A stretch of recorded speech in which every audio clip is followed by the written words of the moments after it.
En este video trabajaremos con conceptos relacionados con teoría de la escritura como proceso, que es el capítulo 9 del libro Lingüística y Enseñanza de la Lengua de Marta Marín, que fue publicado en el año 99 y la última versión es del año 2012. Es una versión actualizada que es con la que nosotros estamos trabajando. En el apartado Composición Tema, Marta Marín hace referencia a las prácticas de escritura en la escuela durante la segunda mitad del siglo XX. Según ella explica, esas prácticas difieren de las acciones de enseñanza actuales debido a que había un concepto diferente de escritura y, de hecho, un concepto diferente del proceso de adquisición. La autora describe cómo se escribía en las décadas del 40 o 50 a partir de las actividades de composición centradas en un tema establecido por el título. Por ejemplo, se planteaba composición tema al árbol, composición tema a la familia. En la década siguiente, esta tarea se denominó redacción y se proponía la escritura a partir de distintos títulos, entre los cuales tenían que elegir uno los alumnos y escribir. Con posterioridad, las tareas de escritura se denominaron expresión escrita. Ahora bien, las modificaciones en la denominación de la actividad no se correspondieron con transformaciones en su modo de enseñar. Pues, los maestros proponían una actividad de escritura, los estudiantes elaboraban sus textos de forma autónoma, el docente corregía y evaluaba, pero no enseñaba a escribir textos, es decir, evaluaba lo que no enseñaba. Marta Marín sostiene que esto respondía a una concepción de enseñanza centrada en una relación de estímulo-respuesta y a un concepto de escritura basado en las ideas de que, por un lado, los alumnos aprenden a escribir en los primeros grados y, por otro, escribir bien es una habilidad infusa. Por lo tanto, hay alumnos que tienen un don para escribir y otros que no lo tienen. En el primer caso, se confunde la idea de escribir palabras y la de escribir textos. Aprender a escribir palabras requiere del dominio del sistema de escritura o código escrito, que en nuestro caso es un código alfabético. No obstante, aprender a escribir textos requiere de habilidades de escritura más complejas. Atendiendo a la segunda idea, estas habilidades, según se planteaba, digamos, en la segunda mitad del siglo XX, estas habilidades ya están dadas. Por eso Marta Marín habla de habilidad infusa. La palabra infusa hace referencia a algo que está otorgado casi como un don divino. La idea entonces es que uno nace con esa habilidad o sin ella. Por ello no se enseñaba a escribir y las tareas de escritura que se promovían se limitaban a actividades de copia y de redacción adocenada. Marta Marín usa este adjetivo adocenado que significa que es mediocre o que tiene poco mérito. Es decir, eran redacciones que tenían poco mérito porque no se escribían con un valor comunicativo ni tenían, por lo tanto, un valor cognitivo. Esa situación que Marta Marín plantea en tiempo pasado, en la actualidad sigue vigente en algunas aulas, por no decir en varias de ellas, y esto se traduce en una falta de interés por las actividades de escritura, porque los estudiantes no, digamos, escriben, pero realizando una actividad que es carente de sentido. Recordemos que el sentido de la escritura está dado justamente por su carácter social, en tanto la escritura es una práctica comunicativa. Estas prácticas tradicionales de enseñanza de la escritura limitan la idea de la escritura a la idea de codificación. Y además entienden que la escritura es un producto. No se tiene en cuenta que la escritura es un proceso y que involucra diversos conocimientos y habilidades que requieren de una enseñanza sistemática, que es la perspectiva que nosotros consideramos actualmente. Es decir, para que un niño joven aprenda a escribir textos, en la actualidad se entiende que es preciso que se le enseñe a organizar la información de modo adecuado, a emplear de modo pertinente los tiempos verbales, los conectores propios de la escritura, etc. Es decir, estos no son aprendizajes espontáneos. No son aprendizajes espontáneos, necesitan ser enseñados y no solo evaluados. Para poder comprender la especificidad de la escritura, Marta Marín se detiene a explicar en un apartado las diferencias entre los textos orales y los textos escritos. En otro apartado explica la idea de escritura como comunicación. Ambos apartados no los vamos a tener en cuenta nosotros. Y finalmente se detiene a explicar la idea de escritura como proceso, que es el aspecto que a nosotros nos interesa desarrollar a continuación. Desde la década del 70, la psicología cognitiva se ocupó de estudiar los procesos mentales que participan en las prácticas de escritura. En particular, en los estudios iniciales se ha investigado el proceso que se desarrollan los escritores expertos. Entre los trabajos publicados desde esa perspectiva, se destaca el modelo procesual de John Flower y Linda Hayes, que es el modelo más difundido desde la década del 80, y también es el modelo más utilizado en distintas propuestas didácticas.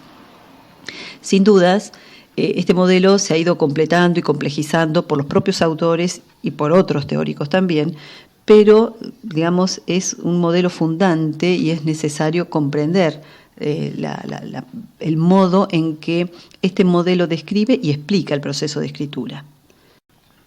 Ciertas investigaciones cognitivas ya habían establecido que la escritura acontecía en una serie de etapas, pero estos autores, es decir, Flower y Hayes, no entendían el proceso de escritura como etapas, sino como momentos recursivos. Esto es muy importante porque no entienden que hay una secuencia fija de escritura, sino que la persona que escribe realiza determinadas acciones una y otra vez, de modo recurrente, como lo vamos a considerar a continuación.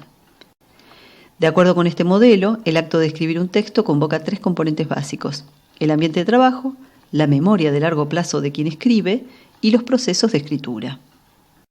Dentro del modelo se denomina ambiente de trabajo al problema retórico, que incluye la exigencia externa que establece la tarea de escritura, los objetivos que define esa tarea, las características de los destinatarios de nuestro texto, etc. Asimismo, el ambiente de trabajo incluye el mismo texto que vamos escribiendo. Para comprender en profundidad la idea de problema retórico, podemos considerar ejemplos que ilustran esa idea. Podría suceder que dentro de un tiempo a uno de ustedes le soliciten que participen en la elaboración de una revista educativa donde se integran textos con temas que se estudian en ciencias sociales y ciencias naturales en escuela primaria. O sea, estaría destinada la revista a niños de escuela primaria. En ese caso, los coordinadores de la revista establecen determinadas exigencias que dan forma a la tarea de escritura. Para eso tengo que conocer qué temas se abordan en el diseño de primaria, cuáles son los objetivos de la revista, qué aspectos son más motivadores para estudiantes de nivel primario, etc. Todos estos son elementos externos. Pero tener en claro estas precisiones ayuda al proceso de escritura. En el caso de una tarea de escritura escolar, por ejemplo, la acción de escribir puede estar definida por un docente. Los objetivos están relacionados con el desarrollo de conocimientos sobre un tema, o bien sobre determinada forma discursiva. En el caso de ustedes, digamos, en el caso del trabajo que ustedes están desarrollando, es preciso que consideren cuál es el problema retórico en la actividad de escritura del texto sobre Chaguareté, por ejemplo. El segundo componente del modelo es la memoria de largo plazo del escritor. Bueno, es preciso recordar que desde la psicología cognitiva se entiende que los seres humanos estructuramos los conocimientos que adquirimos a lo largo de nuestra vida en un dispositivo mental denominado memoria de largo plazo. Bueno, la denominación de memoria de largo plazo fue aportada por Atkinson y Shiffrin y ellos plantearon la dupla, memoria de largo plazo y memoria de corto plazo. En la memoria de largo plazo, los conocimientos están organizados y se encuentran en estado latente. Cuando tenemos que escribir un texto, esos conocimientos se activan, o sea, dejan de estar latentes, pero algunos conocimientos que son los que vamos a estar utilizando. Entonces, esos conocimientos se activan y conforman lo que se denomina memoria operativa, que inicialmente se llamaba memoria de corto plazo, porque retiene información por un breve periodo de tiempo. En nuestra memoria de largo plazo tenemos integrados conocimientos sobre los conceptos que vamos a desarrollar en el texto, pero también sobre los géneros textuales, el modo en que se ordena la información en ellos, las estructuras sintácticas, el conocimiento del léxico, de los mecanismos de cohesión, como los conectores o la correlación de los tiempos verbales. El tercer componente del modelo de Flower y Hayes está conformado por los procesos de escritura, esto es, la planificación, la traducción y la revisión. Estos procesos básicos de la escritura de textos orientan las elecciones y las decisiones que va a tomar el escritor al momento de producir su texto. Se sabe que los escritores expertos dedican un tiempo importante al proceso de planificación de la escritura. Es decir, no se sientan a escribir y van van produciendo a medida que van fluyendo las ideas, sino que antes de dedicarse a textualizar, a poner en texto, los escritores dedican cierto tiempo a la organización de la tarea y a la toma de conciencia de lo que supone la actividad. Por ejemplo, consideran aspectos del problema retórico, atendiendo los objetivos que sean explicitados, objetivos que estén implícitos, en la tarea. Consideran qué pueden conocer, qué puede conocer la audiencia sobre el tema que se va a desarrollar.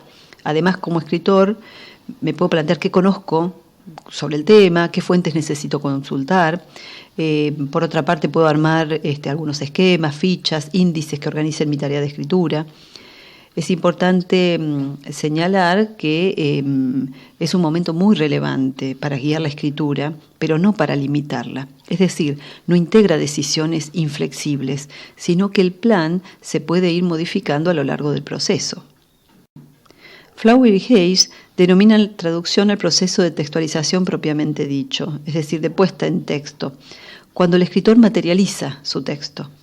Durante ese proceso, el que escribe se puede formular preguntas en distintos niveles, es decir, en el nivel de la organización de los párrafos, de la distribución de la información, la relación de los conceptos a través de los párrafos, la estructura oracional, el léxico empleado. Por ejemplo, si es adecuado utilizar una expresión en este tipo de textos y atendiendo a la edad o a la formación de los destinatarios. Estas decisiones también forman parte del proceso de revisión, que puede llevarse a cabo a medida que voy escribiendo o bien al finalizar el texto. La revisión implica un trabajo de lectura del texto que vamos escribiendo en relación con las anotaciones de nuestro propio plan de escritura. Puede suceder que yo haya escrito un párrafo y me detenga a revisarlo atendiendo los conceptos, la redacción, pero también las consideraciones previas que determiné en mi plan de escritura. En ese momento tal vez me dé cuenta de que hay un subtema que no es pertinente, o bien que debe ser desarrollado más adelante. Como vemos, se hace muy clara la idea de los procesos de escritura como momentos recursivos, porque si bien inicio con la planificación y sigo con la traducción, puedo ir y venir entre los tres procesos en distintas instancias de mi actividad de escritura. Para cerrar, recordemos que Marta Marín inicia este capítulo 9 haciendo referencia a la enseñanza de la escritura en la segunda mitad del siglo XX. Una vez que atendimos el modelo de escritura en proceso planteado por Flower y Hayes, creo que tenemos más herramientas precisas para comprender la diferencia en las prácticas de enseñanza en relación con el concepto de escritura. La posibilidad previa era entender la escritura como producto, pero desde la concepción cognitiva se entiende que la escritura involucra numerosas operaciones del pensamiento, es decir, se sostiene que la escritura es un proceso. Si además somos conscientes de que un estudiante no aprende de modo automático e individual, sino que es preciso que alguien experto le enseñe para que desarrolle habilidades para producir textos, yo no tengo dudas de que estamos en un muy buen camino para educar y para investigar de acuerdo con los desafíos que establece nuestro tiempo. Muchas gracias.